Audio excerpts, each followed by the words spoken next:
Hey everyone, how are you? Cynthia Ray here. So, welcome to day 2 of our 5-day liver and sugar detox challenge. Just getting some things set up here real quick. Let me see. Okay. All right. So, how did it go yesterday? So, if you watched yesterday's video in our class, then you saw the homework, and the homework from yesterday was to go grocery shopping to get set up for the rest of the week to get the food that you need to be successful in this whole program. So I did see one person did say that they did get their groceries. Maybe others of you did too, but I just didn't see it. But I did see that Raquel Dudley, and I'm so excited. So congratulations, Raquel. You are our raffle winner for today, or our homework assignment winner for today. I'm going to send you a cool little gift card for Starbucks for a drink on me. Holiday drink. If you want something sweet, maybe do it after the challenge, or you can do something with some, I usually like to do cinnamon with coffee, and maybe a little bit of almond milk or something with it. So anyway, enjoy that. And I will send you a message on Messenger, get your email and send you your gift certificate. So welcome anyway, everybody, to day 2. So today we're going to be talking about emotional eating, kind of going a little bit deeper into the heart, kind of going into the root of what we do and why we do it, how we end up getting to the place of overeating or binge eating, whatever you like to call it, and even understanding the emotions that are tied up around that and learning how to identify the emotions first before really thinking about why am I eating this. So we really got to get to the root of it, unpeel the onion, get to the core, and find out exactly why we're doing what we're doing. So welcome everybody. So if you're here watching live, I would like to welcome you, and let me know in the chat or in my chat box on Zoom or in chat on Facebook, wherever you're watching. If you haven't told me yet where you're from, but tell me something that really brings you joy, something that makes you happy, whether it's being with somebody in particular, going to a certain place, it could be your happy place, just something that, or a person or an event or whatever it might be. Comment in the chat what makes you happy or what brings you true joy. So I'd love to know. So for me, I really like, and it sounds, well, maybe not weird, but it sounds strange maybe. I love a really good quality cup of coffee. So I really like the art of coffee making. I'm not sure there's a word for it. Maybe I know barista is somebody who makes it, but if anybody knows the art of coffee, let me know. But I love, my daughter and I like to go to a local coffee shop actually just down the street from us. Sometimes we'll ride our bikes or scooter or walk, and we just sit at the counter. If any of you are local here in North Idaho, we like to go to Union. We love that place. And we sit at the counter, and sometimes I'll do some work. Sometimes she'll do for school work, and we'll just sit and watch the baristas do their magic. And so we get to talk to them and learn about their art. But anyway, I love that. I think it's so cool. Someday I would love to do, I don't know, some kind of YouTube or some channel going from coffee shop to coffee shop all over the Northeast of the US, and learn about different types of coffee. Because up here in the Northwest, we're just east of Seattle. Coffee's a thing, right? So Starbucks started out in Seattle, and coffee's a thing out here, and it's really fun. So anyway, so yeah, so thank you. So Velma, so she put walks on a crisp evening. Hang on, let me open this so I can see it. Where'd it go? Group chat. Oh no, where's my chat? Hang on. Walks on a crisp evening, spending time with friends. Oh, that does sound nice. And Kristen loves dancing. Very cool. I'll have to get to my Facebook. But so if you're watching live on Facebook, let me know and I'll comment accordingly. If you have any questions during this time while I'm talking, feel free to comment in the comment section. And because I can't do 2 things at one time, I'll go back when I'm done and I'll answer your questions or comments or so on. So anyway, welcome again. So like I said, my name is Cynthia Ray. I'm a registered dietitian and fitness specialist, also licensed dietitian in Idaho. And I am passionate about coffee and the arts and all things arts, music, actual, graphic art. I love the arts. But I also love creating myself and writing and teaching. Anyway, but I'm a registered dietitian and fitness specialist. I'm also a homeschooling mom of 3. I've been homeschooling for about 19 years now. I guess I'm only down to 2 students. My oldest is in college. So I'm passionate about that, and I just love spending time with you all. So thank you for being here with me and allowing me to share my passion with you in hopes that it'll really help heal your mind, body, and soul in the process. So welcome again. All right, so let's go ahead and dive in. So yesterday we were talking about kind of like an intro to um, sugar detoxing and what that means, what it looks like, what kinds of foods you're going to be eating, what kind of foods you're going to be eliminating, and just some details about what else we talk about? Oh, about candida, about some of the bacteria that may be in our gut that may be causing the cravings and common craving symptoms, what to expect with detoxing if you feel like you're having kind of some flu-ish symptoms minus a fever. Then that means all these toxins are starting to surface and circulate, which is actually a good thing because that's what we want to get them out of those fat cells, to get them out of your body. And then, in order to get them out of your system, it's also really important that you're not constipated. I didn't talk about that yesterday, but that you're not constipated. So that way you can clear it out of your bowels or your urine or your sweat. Is some great ways to start to clear up some of those toxins. Okay, so for yesterday, we did the prize. Yes. So one of the things I didn't share yesterday that I wanted to make sure today too is, oh yeah, I did actually. We talked about artificial sweeteners, so we're good. So no artificial sweeteners this week. And if you want to manage cravings, I know that honey is sugar. I get it. But sometimes, but I've actually recently learned that if you have one little teaspoon of honey, it actually balances out your blood sugar. It sounds really strange, but I've heard this from other practitioners, and it really helps in this process if you really need it. But if you don't need it, it'd be better to go without it. Another thing you can do is chew some gum after eating. I know that has artificial sweetener, but it's minimal. Brushing your teeth, have some unsweetened tea to kind of break up that food monotony. So sometimes when we're eating and we have a savory meal, after you eat, you kind of feel like you want something a little sweet. They call that food monotony. So you can brush your teeth, have some gum, have some unsweetened tea, just something that you can do to begin to change the taste in your mouth a little bit. So that way you don't feel like you need to follow up with something sweet. The other thing, the key is to be prepared for this, to have increase your levels of success. You want to really be prepared, have your food ready, get rid of any food in your house that might be a trigger for you, or hide it away, give it away, throw it away, like I mentioned yesterday. So making sure to be prepared. And that's why I created that meal plan for you, to have something to get started with, to make it a little bit easy for you so you don't have to quite think as much, but maybe just get some ideas of some foods to eat and enjoy. All right, we talked about the supplements yesterday. We talked about glutathione and also what's the other one? Liposomal, glutathione. So that one is actually going to help to clear toxins if you're having circulating toxins happening. If you want a recommendation, I really like a company called Pure Encapsulations, Pure Encapsulations. Oh, also, if you don't have a notebook or paper and pen on hand, you might want to grab one as I share today, because I'm going to be sharing a lot of cool information, but I don't have slides, but I'm going to try to share my screen with you when I can. So if you want to take a moment to grab pen and paper or something to take notes, that would probably be a really good idea. All right, so glutathione, it also helps to reduce cravings. I also gave you a sweet treat alternative list yesterday in the link in the post with the alternatives on there. And then also, yes, so the other thing too is dehydration can also trigger cravings and trigger hunger.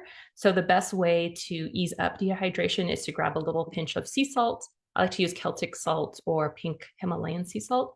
This morning, actually, I did put a little pinch of it on your tongue and then wash it down with a glass of water or two.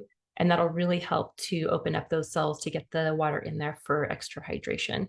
It's important too to get in around 60 ounces of water a day, especially the first few days of the detox, so that you can start to clear those toxins and help your body help itself clear it up. Also, if you're doing the liver detox path and using the meal plan for that, awesome. You're just getting twofold. You're getting your liver cleaned out. You're allowing it to detox more readily and more efficiently and effectively. But you're also getting sugar detox done as well. So if you haven't grabbed your copy of the liver detox plan, you can do that. I have the link on yesterday's video post if you want that. Or I can also post it today again as well when I'm done. Okay. So I just wanted to also talk about too is how sugar detoxing actually works. Like you take out sugar, then what does your body do? Okay, you take out sugar, but how does it detox, right? So what's happening is we're fasting sugar technically for about 5 days. We're not only fasting sugar, but we're also fasting extra or excess carbohydrates, right? So especially the ones that are higher glycemic that are going to affect your blood sugar a little bit more. So what happens is if when you're eating carbohydrates on a regular basis, then you are, hang on one sec here, then you're storing them away. So what happens is, let me get back to where I was. Okay, so you're going to be storing them away in either your muscle, your liver, your joints, your brain, your eyes. Muscle and liver are the primary places where you actually store carbohydrate. But if you are having some issues with joint pain or memory issues, or if you're having issues just not thinking clearly or having trouble with recall, sometimes that can also be related to excess carbohydrate intake and storage. So, and also gut health as well. All right. So, what we're doing is when you take out your sugars, extra sugars in your diet, you are actually forcing your body to utilize the sugar that's on board, right? That's stored away first because you're not getting it in your diet as much anymore. Okay. So your body still needs energy. So it's going to go to that first. Once your storehouses of carbohydrate are tapped out and your body ends up using all of that storage, first of all, your body doesn't really differentiate between dietary carbohydrate and stored carbohydrate or dietary fat and stored body fat. So once you tap into that stored carbohydrate and deplete it and it's pretty much gone, then your body's going to go into body fat as a secondary source of energy. So as long as you're keeping your blood sugar levels low or stable, low primarily, then your body is more apt to go into its secondary source of body fat and retrieve that as your energy source. So that's how you're losing toxins because toxins are stored in fat cells. You're losing excess water. You're getting rid of any estrogens actually that have gone awry, like kind of those bad estrogens that are stored in there as well. And then, of course, body fat too. So you're not just eliminating sugar, but you're eliminating toxins. You're eliminating extra body fat and fluid. That's why usually people within the first 7, even 5 to 7 days of sugar detoxing or doing any kind of detox or cleanse, that's why they lose weight initially and then it starts to plateau. But I actually have another course that follows the sugar detox to help women to continue on with their fat loss progress and not hit that plateau. So it's called the Ageless Body Blueprint, How to Be Fit, Fabulous, and Fierce Over 40. So that's following this. We're going to start that in February. If registration's open for that now, though, if you'd like to join, you don't have to do the 21-day sugar detox to join us. It's a 8-week course and you have access to it for life. But anyway, just want to throw that out there. So, all right. So the idea this week is to basically starve the candida, starve any bacteria that are really craving sugar in your gut to help to balance your gut, gain more brain clarity, decrease bloating. If you have any inflammation in your body, any joint pain, brain fog, like I said, then this is really going to help. Just taking out sugar as a first step is going to help to relieve a lot of those symptoms. Okay, after all of that, all right, now let's go into specifically how to combat emotional eating. So this particular topic is a passion of mine. I love teaching this. I've taught many women over the years how to combat it because of what I've worked with eating disorders and binge eating, things like that. And it's been a struggle, but I've lived it myself too and really know what it's like to to live this way, but also how to get out of it. So the truth is, we don't really need carbohydrates. Actually, we do need carbohydrates. We don't need refined sugar. We don't need sugars for our survival, right? I remember when I was in my recovery program for eating disorders myself, I was telling my therapist, oh, I don't drink soda, but they're wanting me to try all different kinds of things. And I remember my therapist telling me one time, she said, it's okay. You don't need to drink soda for survival.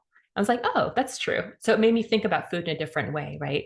So really choosing foods that are most beneficial to your health and overall well-being is what you want to go for, right? If you want to have a sweet treat once in a while, that's okay. I usually say save your sweet treat for a favorite time, a special occasion. Only go for the absolute thing that you're craving and desire, don't settle, right? So, okay, most of us, you probably noticed this, don't eat sweets because we are generally genuinely hungry. We typically go to them either because we want to change the taste on our palate, or we have like some kind of memory or kind of a trigger. Let's say your trigger is going to the movie theater. Going to the movie theater equals grabbing some sweet treats. Or maybe whenever you go out to pick up your kids from school or on a special vacation, then at those times, then you go get a sweet treat. So sometimes it can either be by mouth desire, it can be by triggered by an event in your life, or just by feeling like your blood sugar is kind of low, just for survival. We're wired for survival. If your blood sugar is low and you're really hungry, sometimes the first thing we'll go to is something carby, because carbohydrates are first digested and absorbed with the enzymes in our mouth, and you get the energy right away. So we're wired for survival, like I said, and you're going to go for carbohydrates first if you're really hungry. So we also can choose to eat carbohydrates for emotional reasons, right? For comfort, out of habit, to cope, or to escape, right? So I'm saying carbohydrates and sugar interchangeably. Carbohydrates are the general term for foods with glucose in them. So foods with any kind of sugar in all different forms. The sugar we're talking about in this group is the processed concentrated sugar that is not found in nature, right? Added sugar, table sugar, whatever you want to call it, is what we're really focusing on eliminating this week. And then keeping natural sugars found in fruits and certain vegetables low, so we can help to let your body detox a little bit. All right. So let's talk about the difference between physical hunger versus emotional hunger. So when you're physically hungry, almost anything sounds good, right? Including healthy stuff like vegetables or salad or protein or just a meal sounds really good. But emotional hunger is a little bit different, because we usually crave junk food, sugary foods, snacks, snack foods, chips, crackers, cookies, processed foods, things like that, right? We're not usually wanting veggies or a big salad when we're emotionally eating. You kind of feel like you might want like cheesecake or pizza, and nothing else will do. I remember one time I was working out, I don't know, a couple of years ago, maybe like a year ago. And all of a sudden I had the idea, I'm like, oh my gosh, a donut sounds really good right now. But I'm like, why do I want a donut right now? And I'm like, I'm not really hungry. And it was because the workout was really hard. I just wanted to get away. So I thought it's kind of funny. I'm like, wow, that's interesting. Yeah, but really making those emotional connections and understanding why you're doing what you're doing, or why you're thinking what you're thinking, is going to be the core piece and foundation of knowing how to handle the emotions in an appropriate way. Right. So the thing is too, like, part of our world, part of our ecosystem includes healthy relationships, healthy connections with people, with friends, family, having hobbies, feeling fulfilled with your job, feeling a sense of emptiness once in a while is permissible, but that's constant feeling of emptiness and not really ever feeling satisfied in life or connected with people is a sign that you may be emotionally deprived. So when there's emotional deprivation and we don't really necessarily know how to handle that, but maybe in the past we have used food, maybe growing up you were taught that, oh, you're not feeling well, here honey, here's a cookie, or you come home from school and your mom bakes you some cookies, or somehow, some way, the lack of actual emotional fulfillment was there, right? You were lacking those connections, you were lacking that intimate connection with people, those healthy relationships, even with parents or family members, but they would give you food as a replacement. Or you found out later on in life that if you have sugar, it makes you feel cozy and makes you feel better. Even as a child, I've had clients as children, who never had that emotional connection with their parents, or that distancing with them, that they would go to sugar or hide sugar, especially if they were deprived of it or told they couldn't eat it. They would hide away and eat the sweets because it would provide both emotional comfort and connection, and also giving them the food that they were told they weren't allowed to have. So just really thinking about that, is there a part of my heart, a part of my life that I feel like I'm not fulfilled and I'm actually hungry for more of something, but it's not the food because the food isn't helping. So as we know, emotional hunger can't replace that feeling or need for love or connection. It's emotional hunger is a feeling of strong emotional need that is usually brought about by deprivation in childhood. It's growing up without love or affection as a child and manifests itself as a strong need for emotional closeness as an adult. And there's even people out there who really want these things, but just don't know how to reach out to people to make emotional connections. Maybe they're afraid of rejection, or maybe they were just really disconnected from their parents and had a dysfunctional situation going on, making it really difficult to connect with other people. So going to food helps because you don't have to confront other people, or maybe being afraid of what people think of you, and being afraid of rejection. So going to food helps because food doesn't reject you, right? One of the things that people I know like to do now is those emotional support animals. They sometimes people just connect better with the animals than they do with humans, and that helps a lot too. Some of us too, like me, are perfectionists. We are learning how to reframe our perfectionistic tendencies to more of a healthy lifestyle. So those are some of the ways or reasons why we might go to food for emotions. Um, what I found too is sometimes people also who naturally have serotonin, which is that reward center, dopamine, which also is that feel good hormone, and then um, what's oxytocin is that one that helps you feel cozy with when you're eating, or just cozy altogether when you're getting a big hug or just feeling connected with somebody. Oxytocin is released. Sometimes people naturally have lower levels of those brain chemicals and or go to food or other addictive patterns or behaviors to elevate in that in their brains, especially if they don't know how to connect to people. So you may or may not be able to relate with this. Maybe there's somebody in your life who you're like, oh, that sounds very familiar. But I really hope that this helps anybody who is struggling in this area. All right.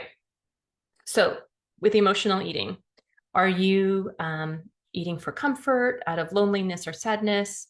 Are you bored? Are you trying to soothe anxious or depressed feelings? Are you trying to suppress an aching heart? So those are some of the reasons why you might think, oh, what's going on? Why am I eating when I'm not hungry, right?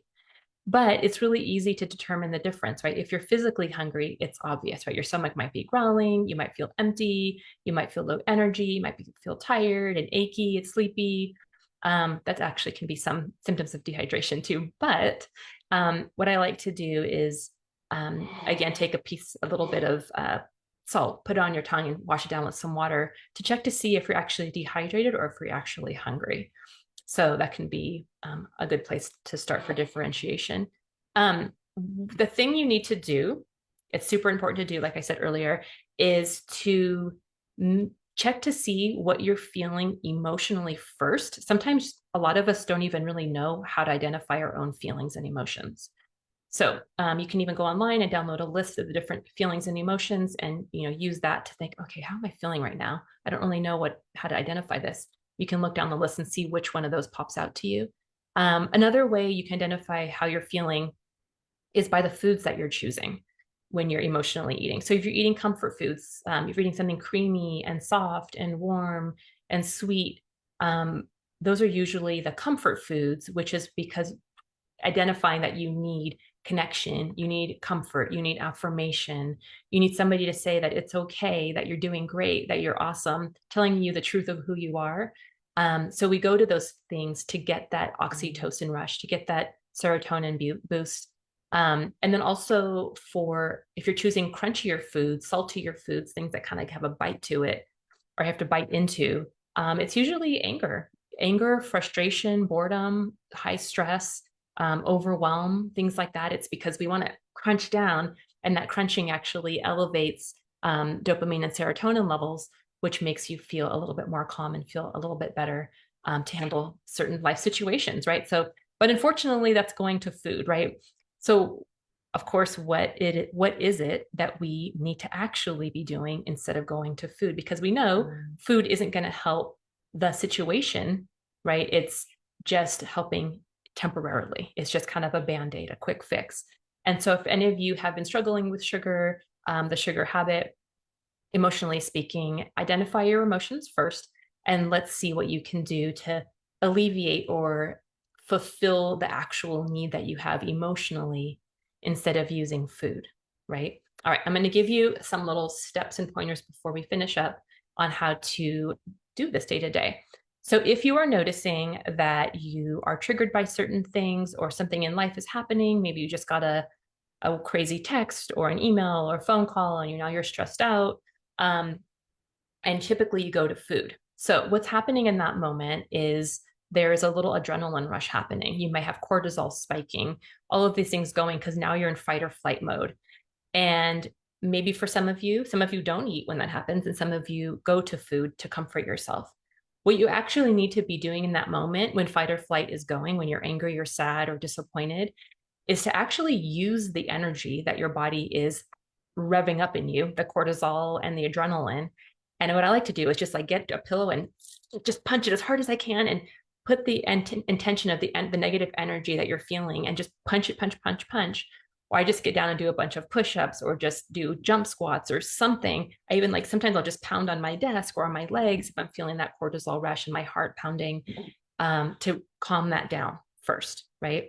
But you need to be able to identify that first. That's the first step.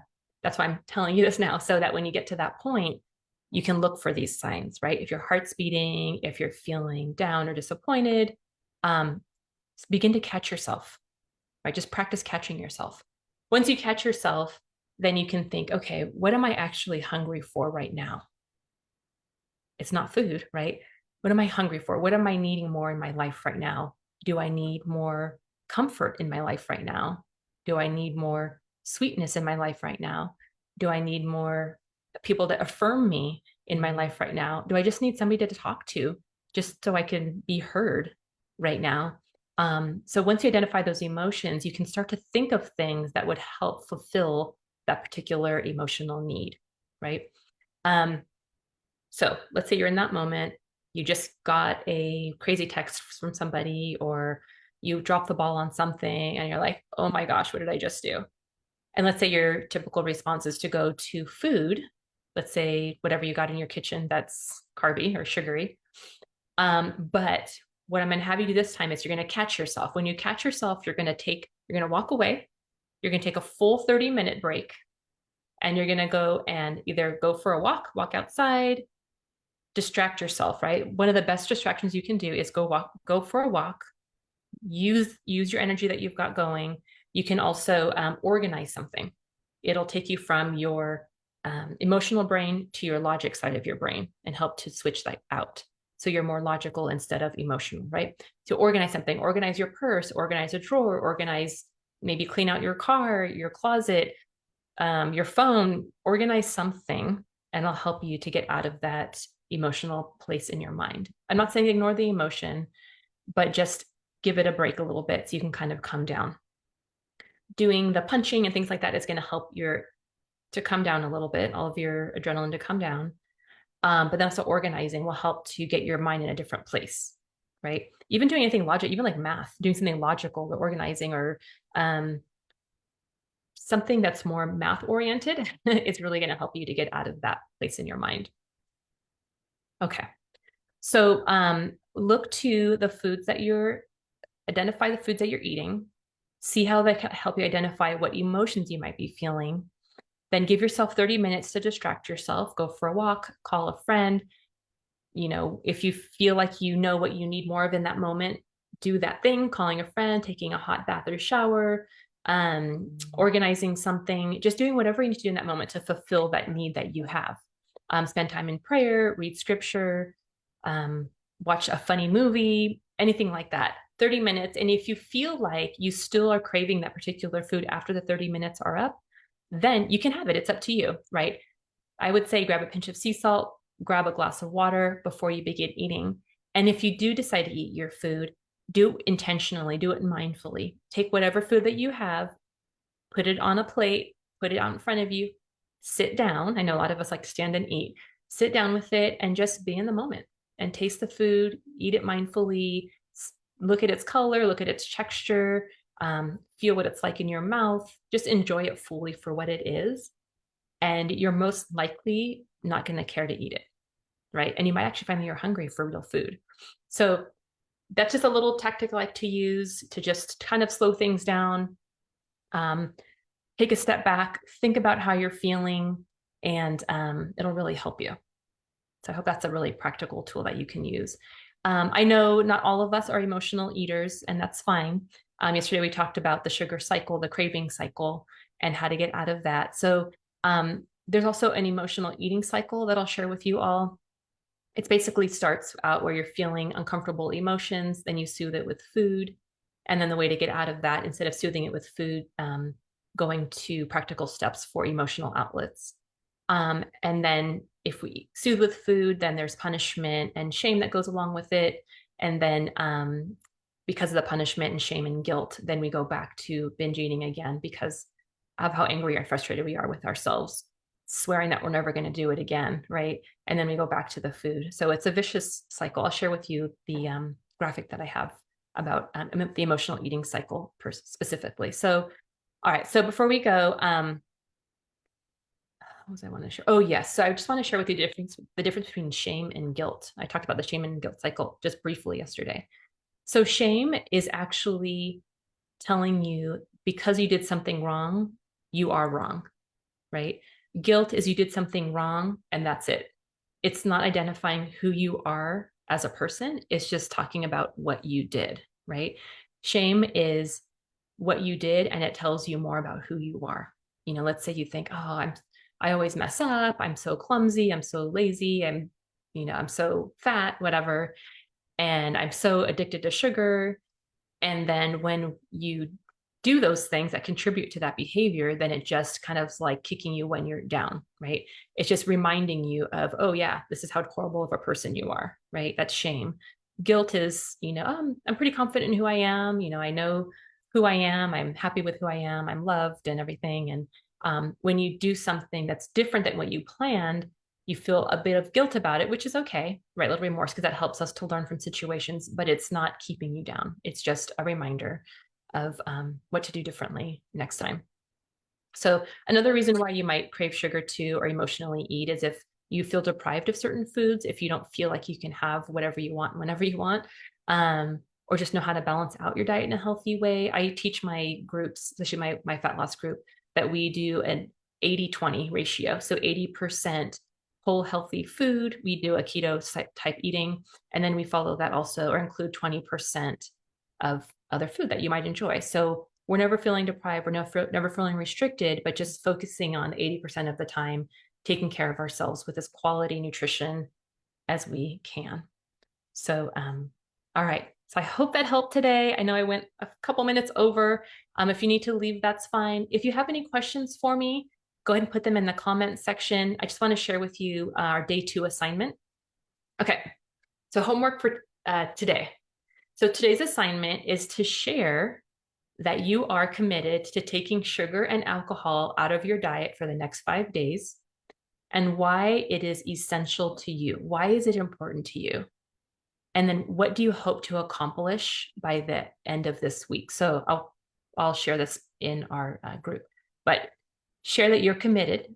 Tell us you're committed to taking sugar and alcohol out of your diet for the next 5 days, why it's essential to you, and what you hope to accomplish by the end of these 5 days together. So share that with us. And then once you do, I can mark you off as doing your homework. And then I will put you in our raffle for our little gift tomorrow. And then I will select the winner for that.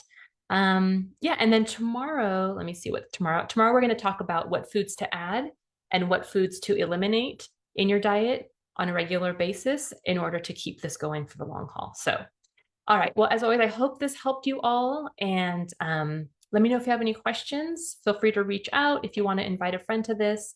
You're more than welcome. All are welcome. This is complimentary. It's really my way to bless you between the holidays. And I hope you guys have a great day. All right. Talk to you all. See you tomorrow.